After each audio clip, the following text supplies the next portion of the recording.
한글 단어 조성 원리를 통한 한글 문해력 강좌 한자 공부 요양도 298번째 시간인데요.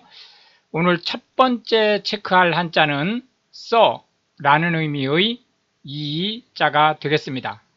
써 하면 좀 낯설죠? 예, 오히려 써라고 하면 무슨 말씀인지 확 와닿을 겁니다. 즉 수단, 방법이란 뜻입니다. 뭐뭐로써. 참고로 로서라고 해서 이게 여긴 쌍시옷이죠. 여기 그냥 시옷을 써서 로서 하면 이건 자격을 나타내는 거죠. 뭐 예를 들어서 선생으로 서 이렇게 되는 거죠. 여기는 드라이버로서 드라이버를 가지고 그런 뜻이죠. 그래서 이 뭐뭐로 써 라는 방법을 나타내는 이 자가 되겠습니다. 하나, 둘, 셋, 넷 해서 총 4획에 해당하는 한자가 되겠습니다. 이상 그러면은 나를 포함해서 여기서부터 그 위로 라는 거죠. 예를 들어서 내가 키가 170인데 170 이상 그러면 170cm를 포함해서 그보다 큰 사람을 얘기하는 거죠. 이하하면 나를 포함해서 그보다 작은 이란 뜻이고요.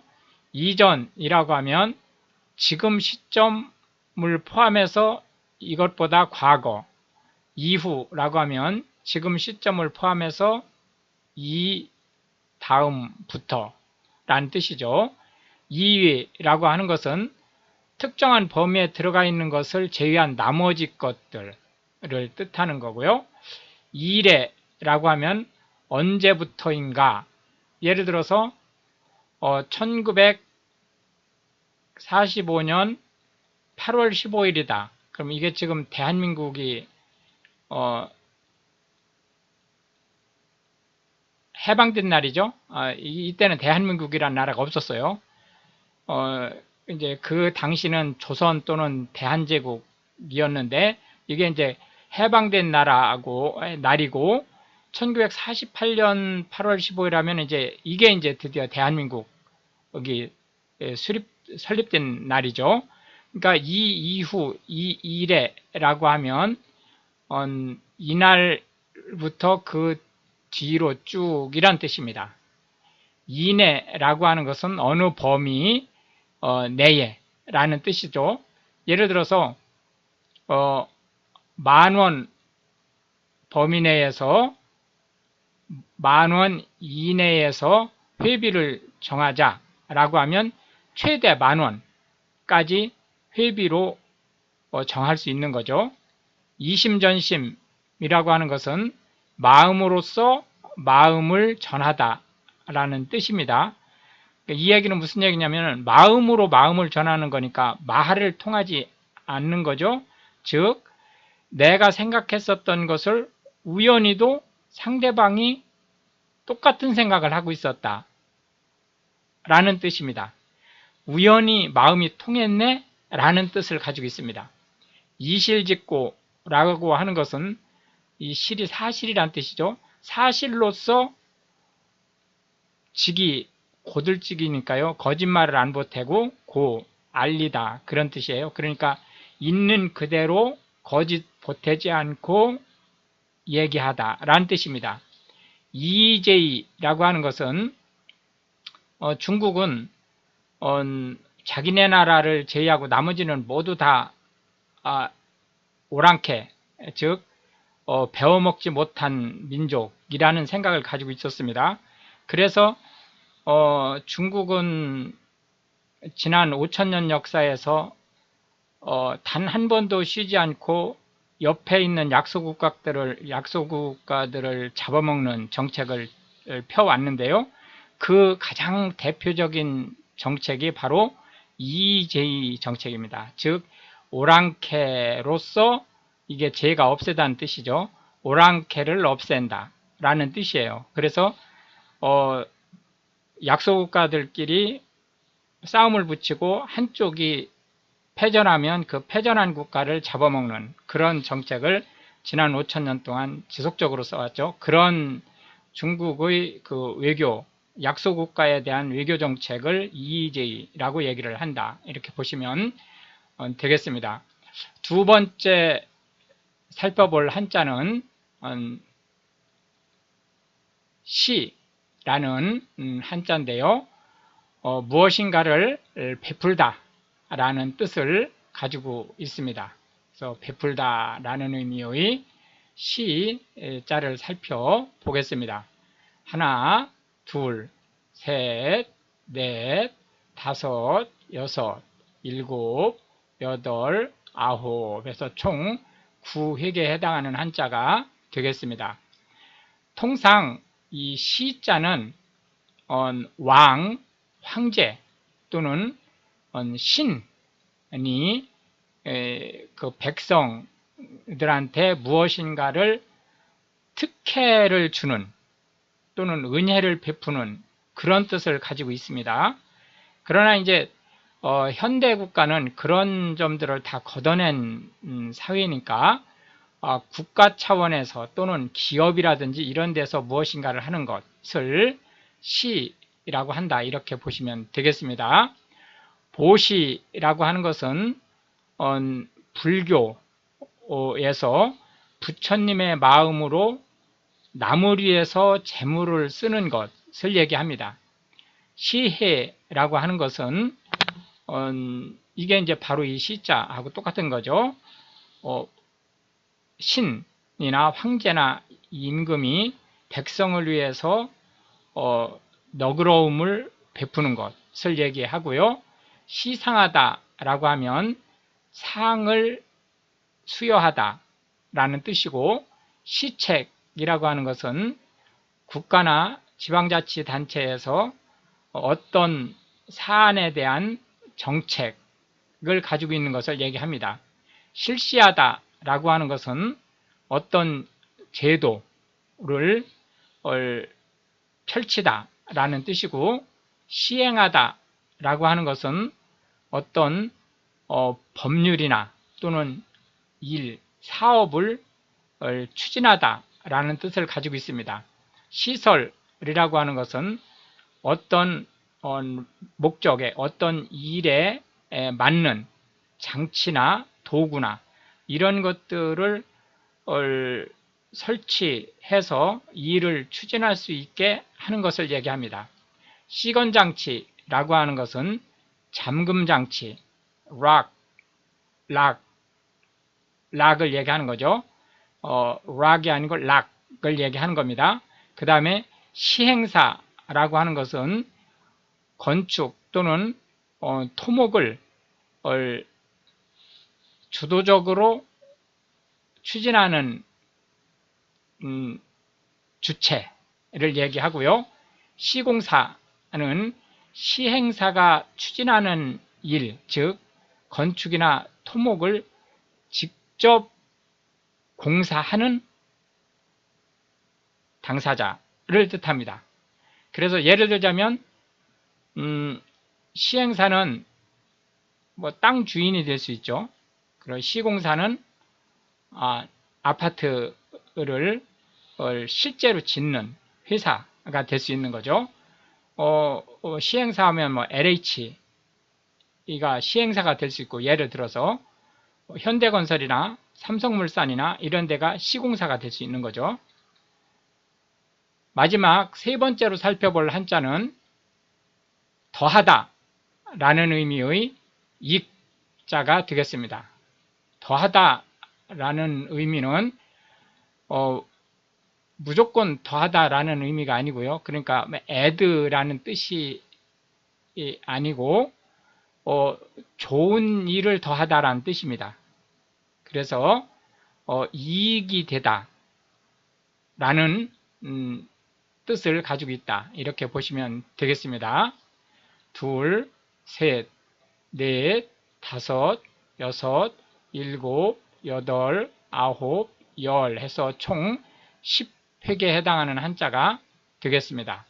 더하다 라는 의미는 보탬이 되다 라는 의미를 가지고 있다 라고 보시면 되겠습니다. 이익이라고 하는 것은 보탬이 되는 것이란 뜻이고요. 수익이라고 하는 것은 벌어들인 것이라는 의미인데, 원래 벌어들인 것이라는 의미인데, 이 수익의 이 밑바탕에는 투자한 비용을 제외하고 가처분할 수 있는 수입이 생겼을 때 수익이라는 얘기를 씁니다. 불이익이라고 하는 것은 이익이 되지 않는다는 뜻이 아닙니다. 일반적으로 반대말은, 예를 들어서 뭔가의 반대말은 이 앞에 미자를 쓴다든지 또는 부자를 쓴다든지 또는 여기처럼 불자를 쓴다든지 이런 식으로 해서 그 반대말이 상당 부분 이루어지죠.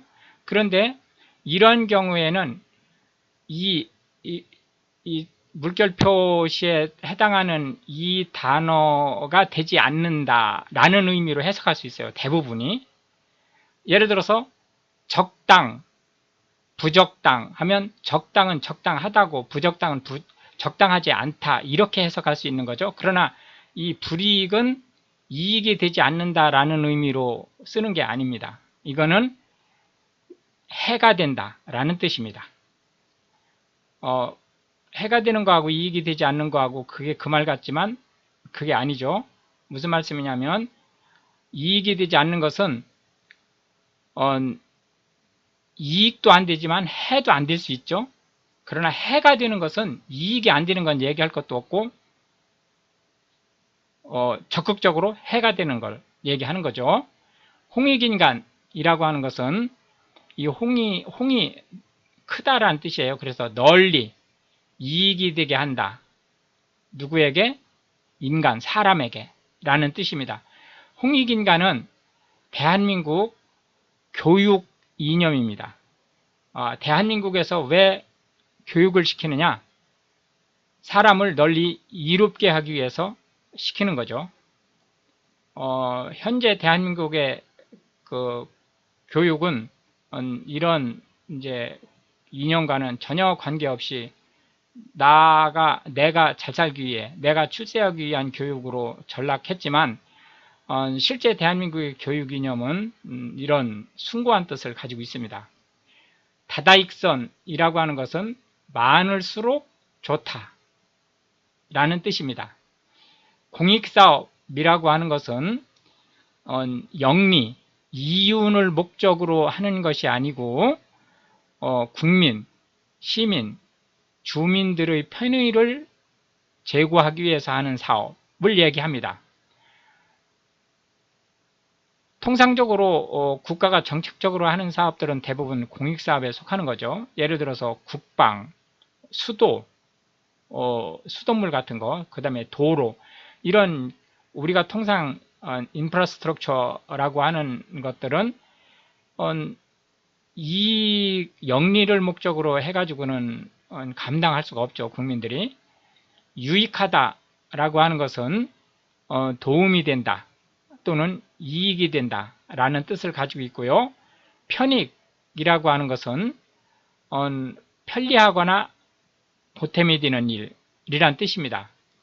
반사이익이라고 하는 것은 원래 다른 목적으로 무엇인가를 시행을 했는데 그 결과 생각지도 않게 부수적인 이득이 생긴 것을 얘기합니다. 반사이익은 실제 정책이 가지고 있는 대단히 중요한 순기능 중에 하나입니다. 예를 들어서